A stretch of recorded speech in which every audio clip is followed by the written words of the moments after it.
Amados, nessa manhã, o Salmo 32. Abra lá, por gentileza. Salmos de número 32. Abra lá, por favor. Um salmo escrito pelo rei Davi, o grande rei Davi que marcou a história de Israel. E eu quero compartilhar com vocês esse salmo poderoso, glorioso, que Davi registrou sob a inspiração do Espírito Santo, né? Do Espírito Santo. Eu quero compartilhar com vocês verdades gloriosas nessa manhã do Salmo 32. Salmo 32. E baseado nesse salmo, eu quero falar sobre as bênçãos da confissão. Interessante que muitas Bíblias trazem como subtítulo a alegria do homem perdoado por Deus e outros subtítulos, né? Mas baseado neste salmo, eu quero falar sobre as bênçãos da confissão, porque confissão é o assunto do texto aqui, vocês verão isso. Então, acompanhe comigo a leitura da Escritura. Bem-aventurado aquele cuja iniquidade é perdoada, cujo pecado é coberto. Bem-aventurado é o homem a quem o Senhor não atribui iniquidade e em cujo espírito não há dolo. Enquanto calei os meus pecados, envelheceram os meus ossos pelos meus constantes gemidos todo dia. Porque a tua mão pesava dia e noite sobre mim, e o meu vigor se tornou em sequidão de estio. Confessei-te o meu pecado, e a minha iniquidade não mais ocultei. Disse: confessarei ao Senhor as minhas transgressões, e tu perdoaste a iniquidade do meu pecado. Sendo assim, todo homem piedoso te fará súplicas em tempo de poder encontrar-te. Com efeito, quando transbordarem muitas águas, não atingirão. Tu és o meu esconderijo, tu me preservas da tribulação e me cercas de alegres cantos de livramento. Instruir-te-ei e te ensinarei o caminho que deves seguir, e sob as minhas vistas te darei conselho. Não sejais como o cavalo ou a mula, sem entendimento, os quais com freios e cabrestos são dominados, de outra sorte não te obedecem. Muito sofrimento terá de curtir o ímpio, mas o que confia no Senhor, a misericórdia o assistirá. Alegrai-vos no Senhor e regozijai-vos, ó justos, exultai, vós todos que sois retos de coração. Vamos orar mais uma vez? Vamos orar. Pai Celestial, fala conosco, ó Deus, nessa manhã, através da tua santa e poderosa palavra, que o Senhor venha ao nosso encontro através das Escrituras, nos moldando, nos transformando, nos confrontando e nos consolando, ó Deus. E mostra-nos, ó Deus, as bênçãos da confissão sobre as nossas vidas. Nós oramos, ó Deus, e mais uma vez nos submetemos à tua palavra. E assim fazemos em nome do Senhor Jesus. Amém e amém. Salmo 32 é um salmo popular, é um salmo muito conhecido, mas antes de entrar no texto e extrair algumas lições para a nossa vida, deixa eu passar para vocês uma visão geral, uma pequena visão, na verdade, sobre o livro de Salmos. Quem foram os autores dos Salmos, do livro de Salmos? Deus escolheu uma seleção de escritores que escreveram o livro de Salmos. Por exemplo, Deus escolheu Moisés, Davi, Salomão, os filhos de Corá, os filhos de Asaf, Etã, o Esraíta e vários outros autores desconhecidos. Qual foi a data em que esses salmos foram produzidos e escritos? Dizem os estudiosos que foram do ano 1440 ao ano 400 antes de Cristo. Qual é o grande propósito do livro de Salmos? O grande propósito são alguns: prover para Israel uma coletânea de cânticos para adoração adequada para diversas situações. Quais são as verdades fundamentais dos Salmos quando nós a lemos? Primeiro, que Deus merece todo louvor. Amados, o livro de Salmos é tão abençoado que os Salmos nos ensinam a prestar um culto teocêntrico. No culto, o centro de todas as coisas não são os homens, é Deus. O culto tem que ser teocêntrico, o culto tem que ser voltado para Deus. O culto, ele não deve ser voltado para as nossas necessidades. O culto, ele não pode ser voltado para o homem. É por isso, deixa eu abrir um parênteses aqui que vale a pena, porque é uma questão de ensinamento. É por isso que não existe culto do dia dos pais, culto do dia das mães, culto do dia das crianças, culto do dia dos avós, culto e algum adjetivo. Não existe isso. Isso é blasfêmia, na verdade. O culto, ele não pode ser voltado para os homens. Não existe culto do amigo. O culto é um ato de oferecimento somente a Deus. E qual é o livro que nos instrui a isto? Salmos. Porque quando o culto tem adjetivos voltado para o homem, o culto está sendo centralizado para os homens e não para Deus.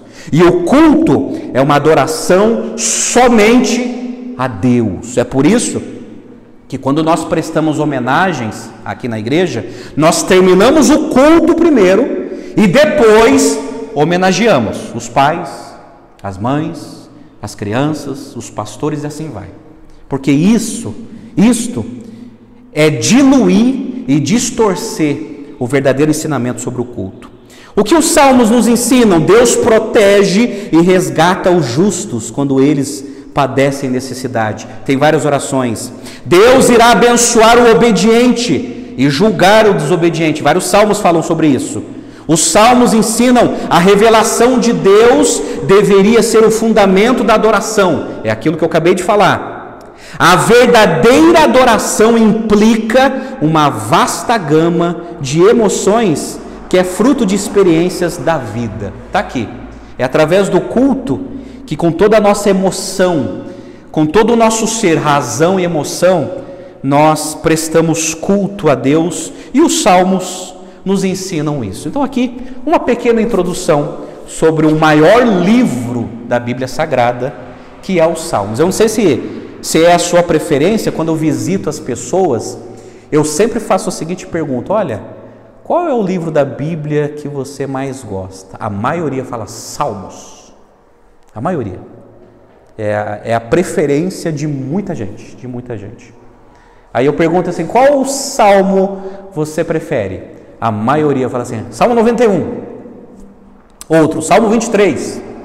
Aí eu faço a solene pergunta: já que você gosta tanto do livro de Salmos, você já teve a experiência de lê-los todos? A maioria fala: não, nunca li tudo. São 150 salmos, né? E a maioria das pessoas que dizem que preferem o livro de Salmos nunca leram todos os salmos. Então, se é a sua preferência, eu quero incentivar você a lê-los inteiramente. Pois bem, as bênçãos da confissão. As Escrituras nos ensinam que nós temos a necessidade de confessar os nossos pecados. Primeiro, a Deus. 1 João capítulo 1, verso 9 diz assim: se confessarmos os nossos pecados, Ele é fiel e justo para nos perdoar e nos purificar de toda injustiça. A palavra de Deus nos adverte a sempre confessarmos nossos pecados a Deus, a nos colocar diante de Deus com o coração quebrantado, confessando a Deus: Deus, me perdoa, essa área da minha vida, essa área vulnerável, eu tenho pecado contra Ti. nós precisamos pedir perdão a Deus, confessar os nossos pecados. Mas também, se for preciso, precisamos confessar os nossos pecados uns aos outros.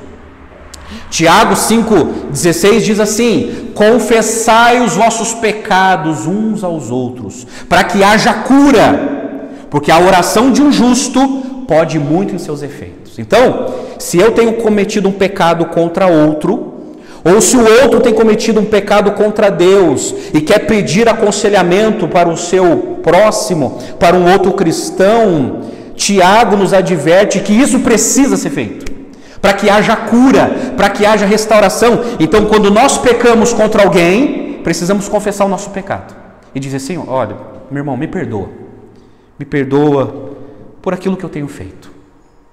Agora, muitas vezes, quando nós pecamos contra Deus, nós temos a necessidade de confessar para o irmão, não no sentido de absolvição, não existe isso. Confissão auricular, né? É isso que fazem no romanismo, né? Não é isso. Se você confessar o seu pecado para mim, eu não tenho poder de absolver seu pecado. E também eu não tenho o direito de dizer assim: olha, já que você confessou seu pecado para mim, vai ali no canto da igreja e repete 100 vezes a oração do Pai Nosso e está quitado. Não é isso. Quando nós confessamos nossos pecados que cometemos contra Deus e pedimos aconselhamento para o outro, nós estamos pedindo ajuda de intercessão. Olha, ora por mim, eu tenho pecado contra Deus, essa área da minha vida, eu tenho pecado, me ajuda, intercede por mim, ajuda-me a vencer esse pecado. Aí Tiago diz que quando isso acontece, quando isso sucede, há cura, há restauração. Então nós precisamos, como igreja, confessar os nossos pecados a Deus e confessar os nossos pecados também uns aos outros. E muitas vezes, e a gente vai praticar isso em alguns cultos, muitas vezes a gente tem que fazer isso de maneira pública. A gente tem que vir aqui na frente e falar: ó, irmãos, eu quero confessar um pecado, eu tenho errado nessa área da minha vida, e eu estou confessando para vocês porque eu quero que vocês orem por mim, me ajudem, a luta tem sido grande, me ajudem. A igreja, gente, existe para isso, um intercedendo pelos outros, um ajudando aos outros, sem julgamentos, mas um ajudando aos outros. Pois bem, o Salmo 32 foi escrito pelo rei Davi. E aí, deixa eu te passar aqui uma pequena introdução do pano de fundo desse salmo. Vocês sabem que o rei Davi foi o rei mais poderoso da história de Israel. E quando ele estava no auge do seu poderio, da sua fama, a nação de Israel estava em campanha de guerra, e o rei Davi não foi para o campo de batalha com o seu general Joabe. O que aconteceu certo dia? O rei Davi estava em seu palácio, andando lá no seu terraço, e de repente ele vê a janela da vizinha. Diz as escrituras que ele viu uma mulher formosa tomando um banho. E aí ele olhou, cobiçou e arquitetou um encontro com ela e pediu para chamá-la. Ele, chamando essa mulher chamada Batseba, diz as escrituras que ele se deitou com ela e cometeu adultério, porque ele era casado, ela era casada, e ele, usando o seu poder de autoridade, acabou seduzindo aquela mulher, e assim cometeu o pecado de adultério. Como consequência, ela ficou grávida, e o rei Davi ficou desesperado: e agora vão descobrir o meu pecado. Qual foi a malignidade do rei Davi? Ele pediu para que Joabe avisasse o esposo de Batseba, chamado Urias, para que voltasse da guerra. E ele fez de tudo para que Urias voltasse para casa, se deitasse com a sua mulher, para que assim a conta da gravidez caísse sobre o esposo. Olha a cabeça do rei Davi. Só que o rei Davi não conseguiu convencer aquele soldado fiel. Aquele soldado fiel falou: mas Senhor, não é justo. O exército está no campo de batalha, a arca da aliança está no campo de batalha, e o Senhor me chamou aqui para ficar com a minha esposa. Isso não é justo, eu preciso estar no campo de batalha. Bom, o rei Davi, não convencendo, ele fez uma carta para o general Joabe, entregou nas mãos de Urias, para que Urias voltasse para a batalha e entregasse na mão de Joabe.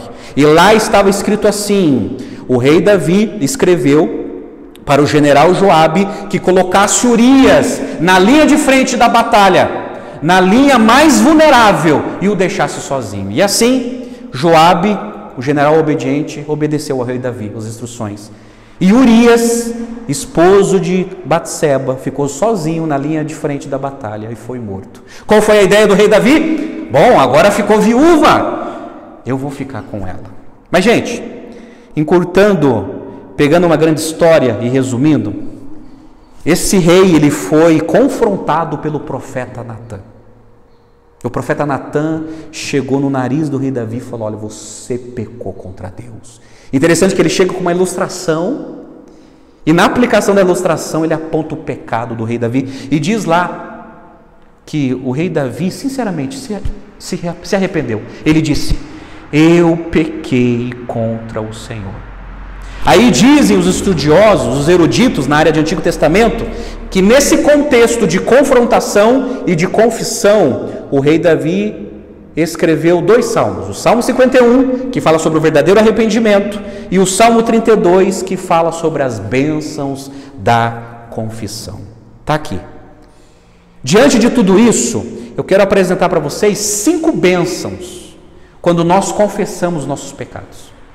5 bênçãos de Deus que são manifestados na nossa vida quando humildemente, com o coração arrependido, nós nos colocamos diante de Deus falando: Senhor, eu pequei contra Ti, tem misericórdia de mim.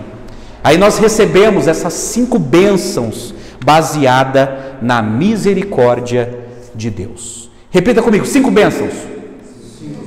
5 bênçãos. Guarde isso aqui, gente. Guarde isso aqui, essas 5 bênçãos. Eu vou expor o texto, eu vou apresentar para vocês os pontos e vou expondo o texto. Primeira bênção que nós recebemos quando confessamos nossos pecados a Deus. Primeira bênção: perdão. Perdão. Essa verdade está do verso 1 ao 5, porque olha só, acompanhem comigo na escritura, mantenha sua Bíblia aberta. O verso 1 diz assim: bem-aventurado aquele cuja iniquidade é perdoada, cujo pecado é coberto.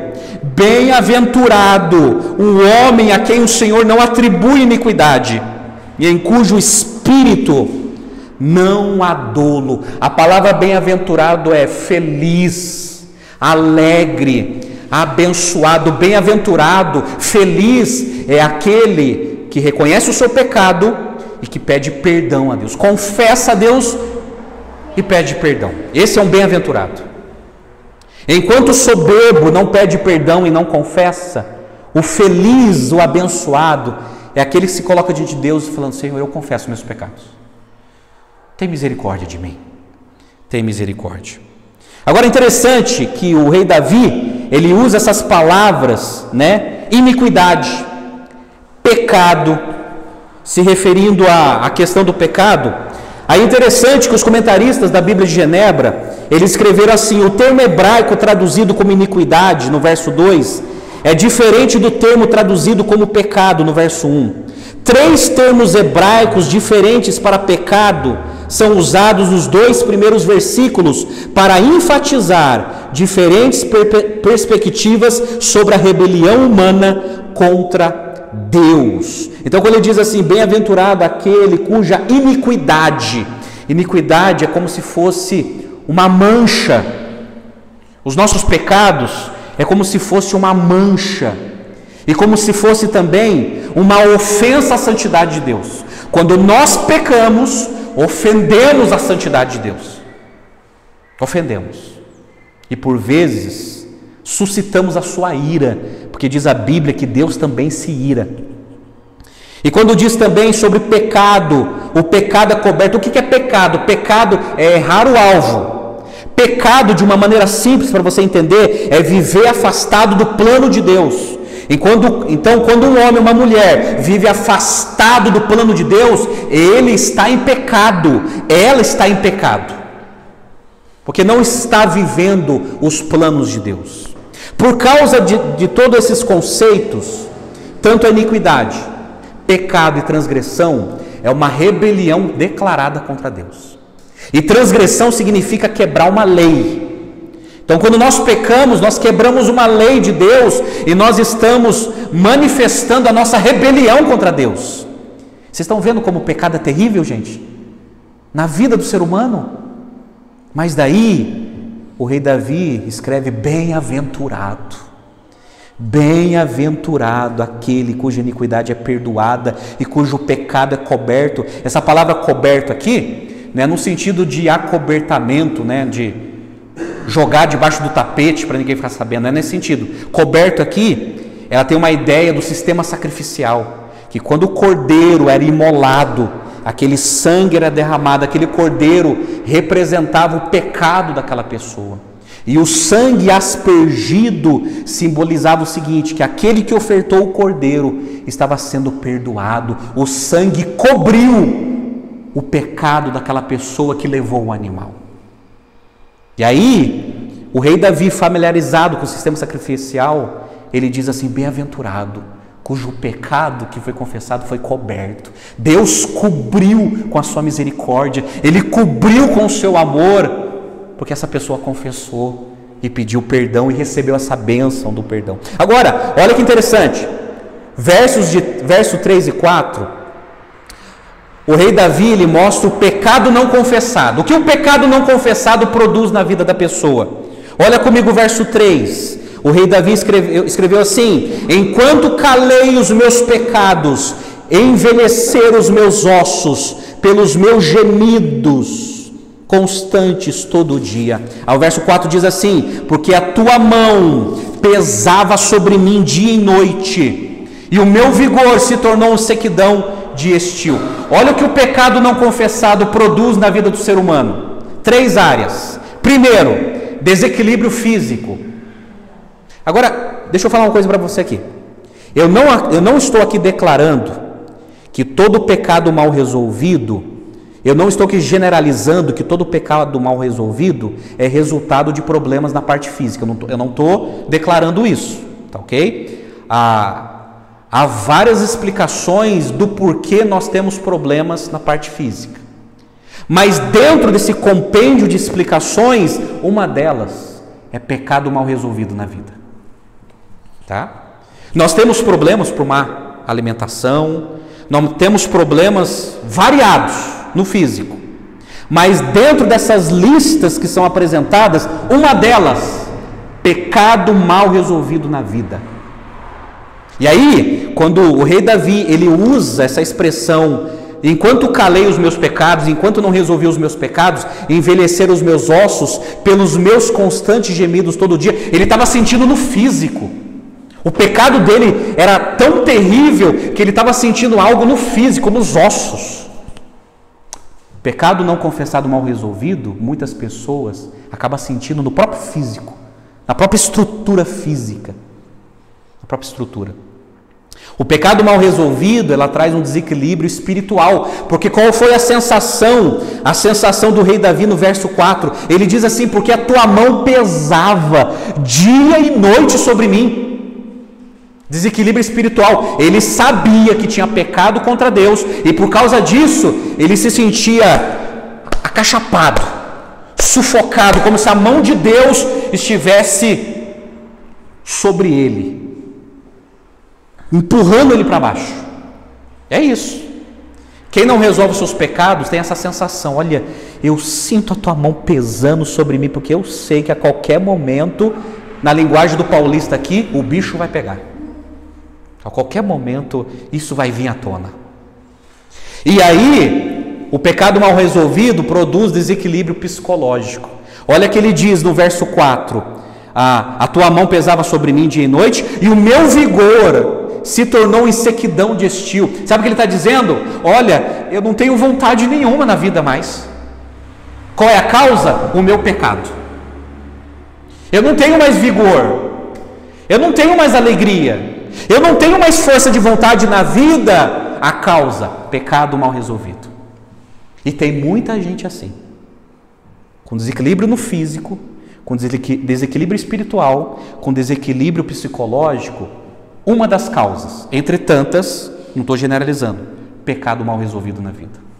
Pecado que não foi confessado, Pecado que não foi tratado, pecado que não foi colocado diante de Deus. E esse pecado, por vezes, faz até aniversário, ano após ano, e as pessoas vão carregando e levando a vida pela barriga. É assim que Davi... Gente, está vendo o efeito do pecado? No físico, espiritual, psicológico. O pecado mal resolvido, gente, é uma praga na nossa vida. É uma praga. É uma praga. Mas olha só, o rei Davi não suportou. Olha o verso 5. Ele diz assim: confessei-te o meu pecado, e a minha iniquidade não mais ocultei. Ele decidiu confessar o pecado. Ele não aguentou. Ele não aguentou. Olha, eu confessei, eu não aguentei as minhas dores, eu não aguentei a minha perturbação emocional, eu não aguentei mais a tua mão pesando sobre mim. Eu confessei a ti. Eu desisto. Eu confesso a ti, eu sou um pecador, eu sou um adúltero, eu sou um maquiavélico. Eu confesso a ti os meus pecados. Eu não vou ocultar mais os meus pecados. Eu não vou jogar mais para baixo do tapete. Eu não vou viver mais diferente, como nada tivesse acontecido. Eu confesso a ti os meus pecados. Aí, gente, quando nós confessamos, Deus perdoa. Perdão. É por isso que ele começa falando bem-aventurado. E depois do bem-aventurado, ele fala das consequências para quem não confessa. Mas daí ele fala da necessidade urgente de confessar. Quem sabe, nessa manhã você precisa confessar seus pecados. Quem sabe nós precisamos confessar, para que mais uma vez viemos experimentar o perdão de Deus. Essa é a primeira lição. Segunda lição, que é uma bênção diante da confissão, é a proteção. Olha o verso 6 e 7 nas Escrituras. Olha só: sendo assim, todo homem piedoso te fará súplicas em tempo de poder encontrar-te. Com efeito, quando transbordarem muitas águas, não o atingirão. Verso 7: tu és o meu esconderijo, tu me preservas da tribulação e me cercas de alegres cantos de livramento. Verso 6: aquele que se arrepende busca a Deus. Aquele que se arrepende busca. É por isso que ele fala assim, depois que ele fala lá que ele confessou o pecado dele, a transgressão dele, sendo assim todo homem piedoso. Algumas traduções está escrito assim: sendo assim todo homem santo. Aquele que se arrepende verdadeiramente busca a Deus. Piedoso aqui não é no sentido de caridade. Piedoso é a sensibilidade espiritual voltada para Deus. É aquele que peca e sente aquele mal-estar tão terrível. É aquele que peca contra Deus e se sente impuro. Senhor, eu estou me sentindo tão impuro. Eu estou tão mal, Senhor, porque eu sei que eu pequei contra Ti. Mas aí, o rei Davi está dizendo: sendo assim, todo homem piedoso te fará súplicas, te buscará pedindo perdão. Amados, aquele que se arrepende busca a Deus.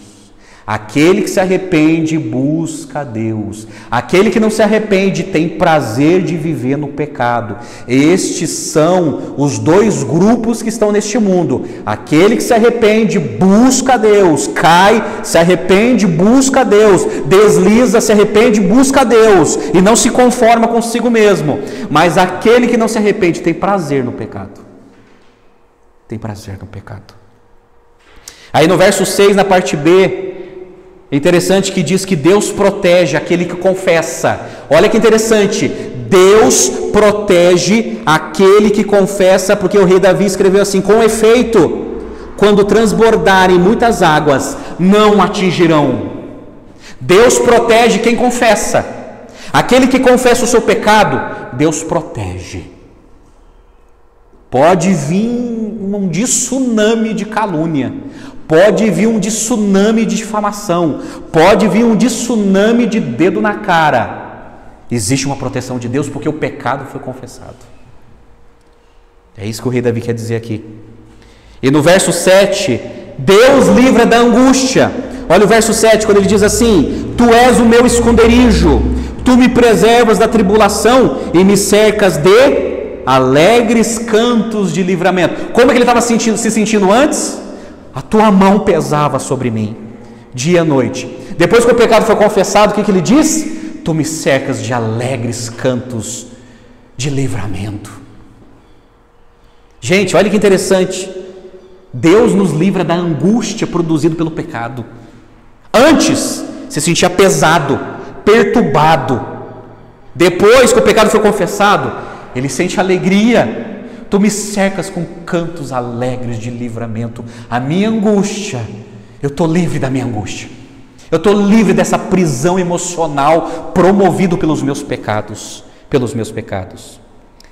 E aí no verso 7 diz que Deus renova a nossa alegria. Por isso que ele nos cerca de cantos de livramento e nos preserva da tribulação. E ele disse: tu és o meu esconderijo.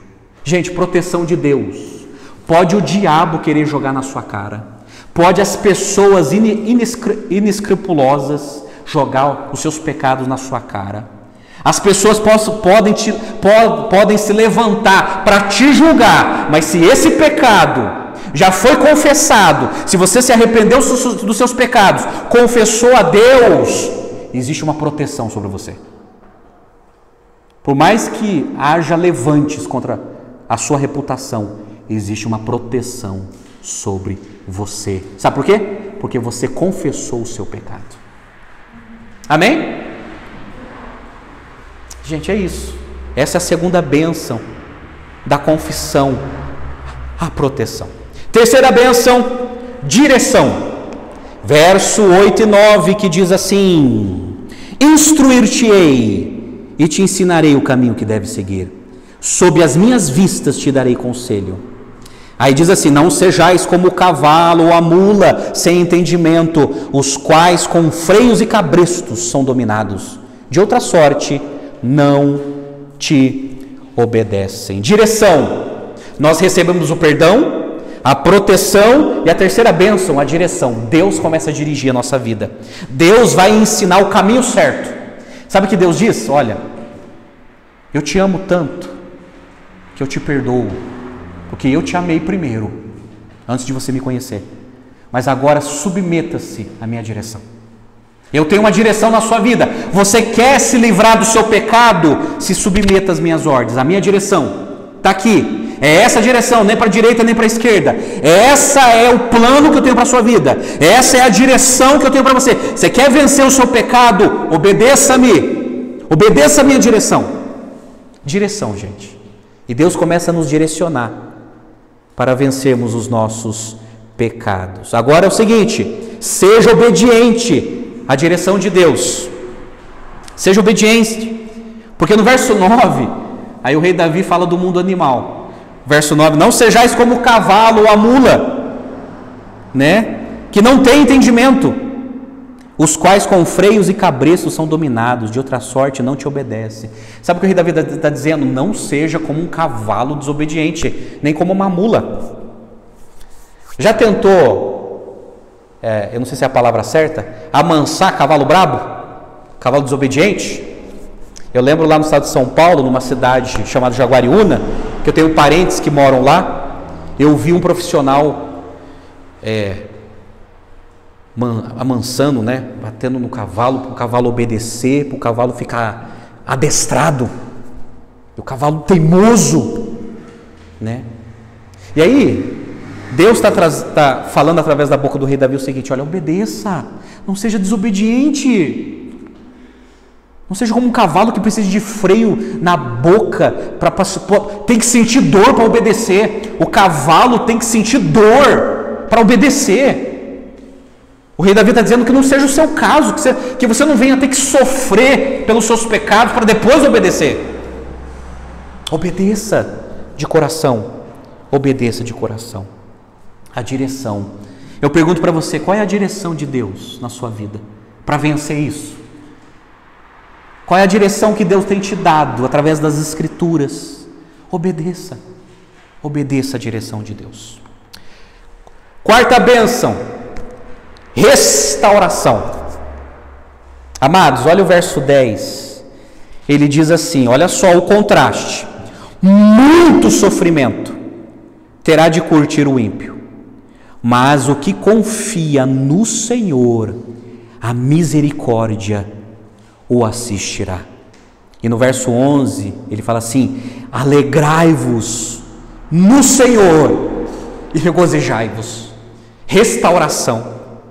Agora o rei Davi está dizendo o seguinte, olha só: muito sofrimento, muito, não é pouco, não é mais ou menos, não é meia boca. A palavra que o rei Davi traz aqui é muito sofrimento terá de curtir o ímpio.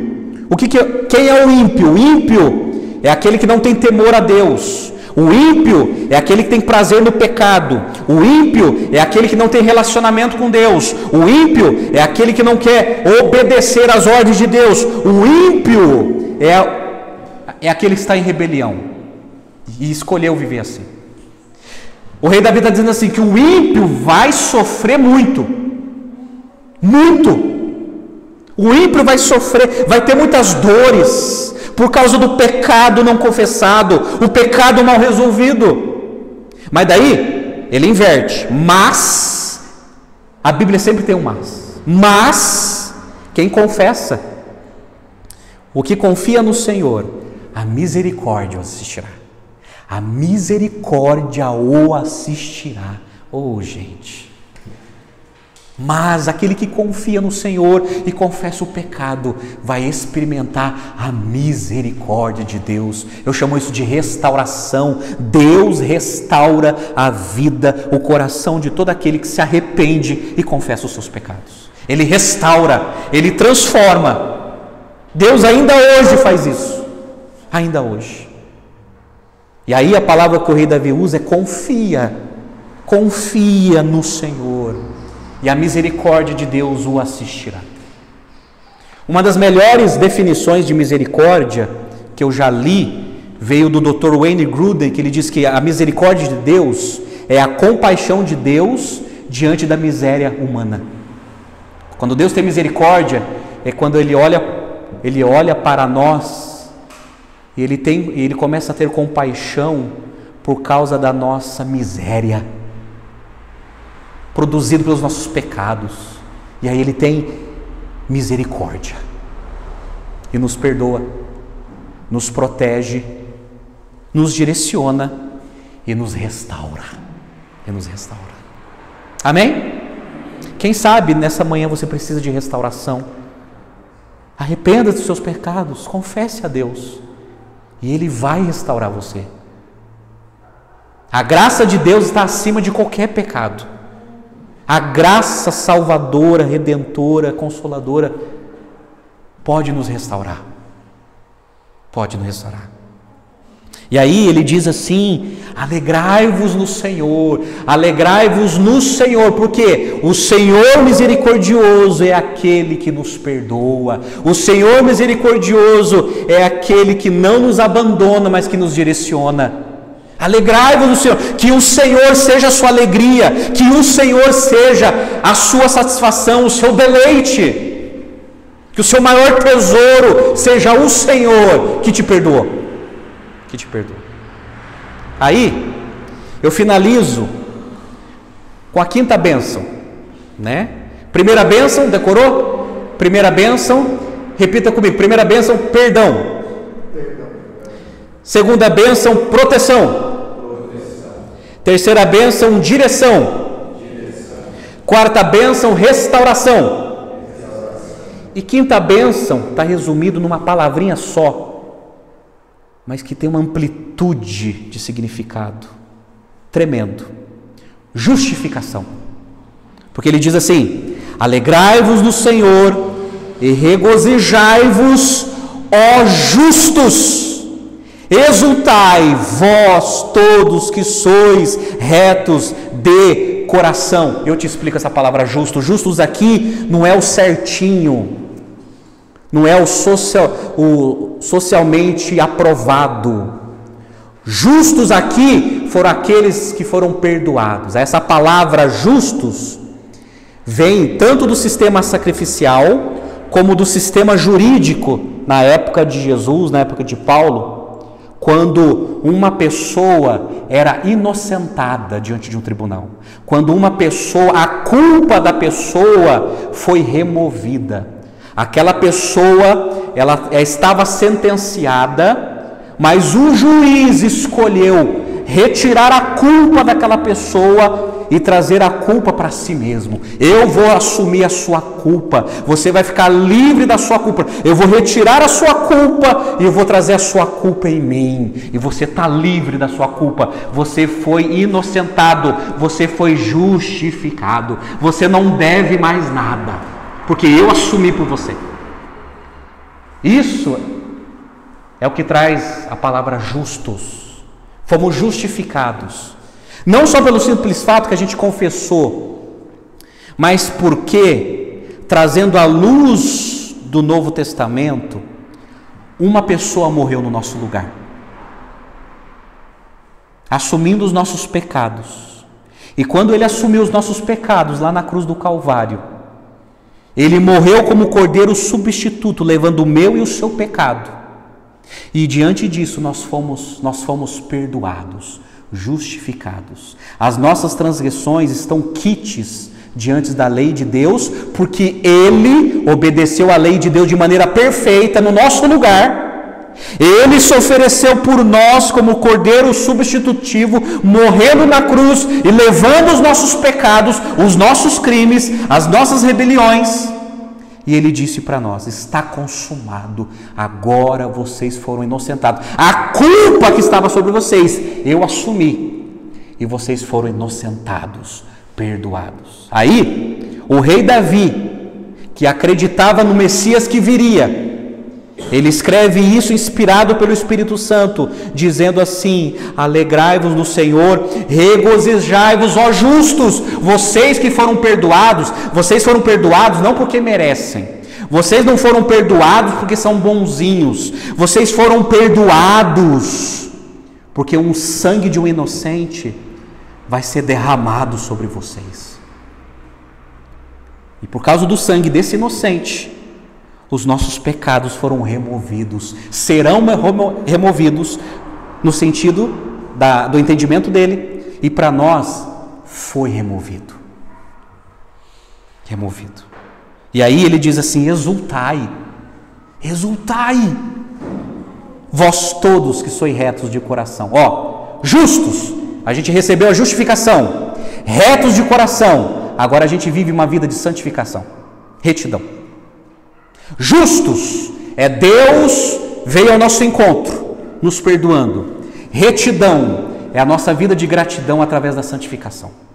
Já que eu fui justificado, por amor a esse Deus, por agradecimento a esse Deus, eu quero viver uma vida santa, eu quero ser reto de coração, eu não quero mais viver nos meus pecados, eu não quero mais reproduzir os pecados que outrora eu vivia. Eu quero viver uma vida de retidão por amor a Deus que me perdoou e que me justificou.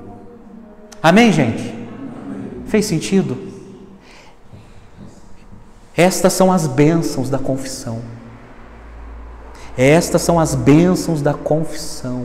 Por isso eu quero convidar você a confessar os seus pecados a Deus, para que você experimente o perdão de Deus, a proteção de Deus, a direção de Deus, a restauração de Deus e, quem sabe, o mais importante, a justificação que já foi garantida na crucificação.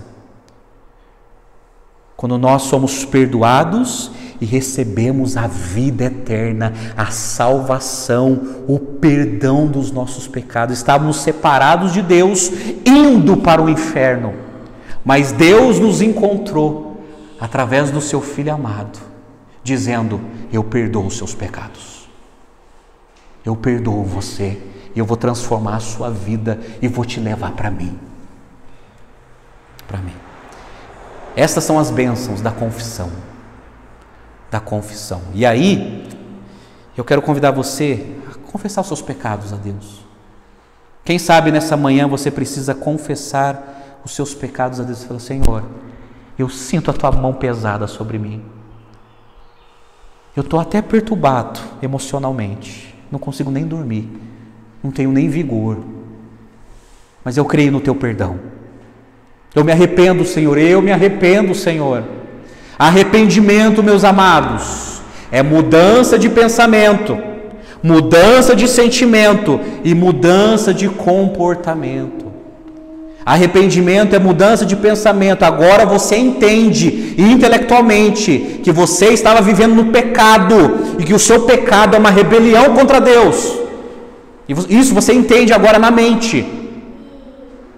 Mudança de sentimento. Agora você sabe, você sente o quanto você é impuro, o quanto você está manchado diante de Deus.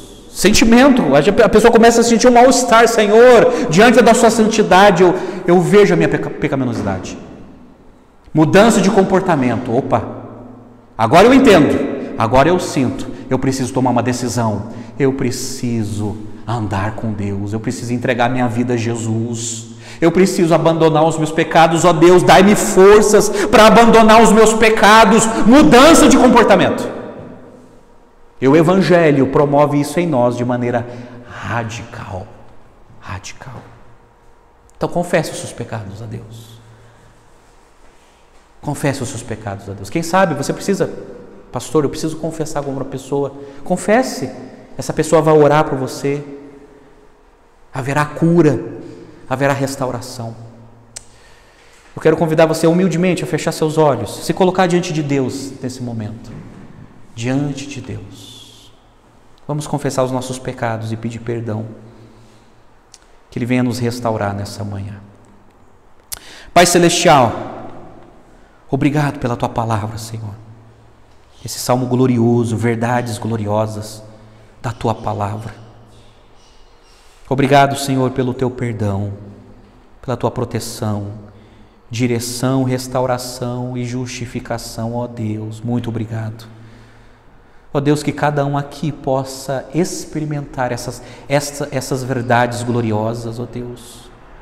Senhor, perdoa os nossos pecados. Somos errantes, ó Deus, fracos, necessitados. Somos pequenos, ó Pai, diante de Ti. Ajuda-nos, ó Deus, a vivermos uma vida de retidão, baseado na gratidão e aprofundado na adoração a Ti, ó Deus. Pois o Senhor é a nossa alegria e queremos nos regozijar na Tua presença, pois Tu és um Deus de amor, um Deus justo, um Deus rico em perdoar, e a nossa vida está em Tuas mãos. Ó Deus, abençoe o Teu povo nessa manhã e permita-nos, ó Deus, receber o Teu perdão, aceita-nos como Teu filho e realiza em nós os Teus planos. Nós oramos e agradecemos e Te louvamos, em nome do Senhor Jesus. Amém e amém, Senhor, e amém.